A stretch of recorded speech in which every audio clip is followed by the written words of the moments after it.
তুকাজ্জিবান। আল্লাহ বলেছেন, এই মানব জাতি আর জিন জাতি, আমার কোন নিয়ামতকে তুই অস্বীকার করবি বল? কোন নিয়ামতকে অস্বীকার করবে বলেন? আল্লাহর কোন নিয়ামতকে অস্বীকার করার কোন সুযোগ আছে?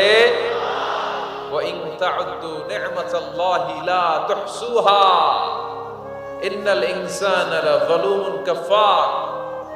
যদি আমার নিয়ামতগুলো গুনতে শুরু করে দাও, গুনতে গুনতে তোমার জীবন শেষ হয়ে যাবে, হায়াত ফুরিয়ে যাবে।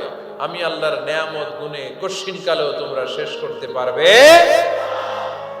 সাগরের জল যদি কালি হয়ে যায়, গাছের পাতা যদি খাতা হয়ে যায়, সাগরের জল নামক কালি দিয়ে গাছের পাতা নামক খাতার উপরে যদি আল্লাহর প্রশংসা লিখতে শুরু করে দেন, আল্লাহ বলে গাছের পাতাও ফুরিয়ে যাবে, সাগরের জলও ফুরিয়ে যাবে, কিন্তু আমার প্রশংসা করে তোমরা শেষ করতে পারবে না।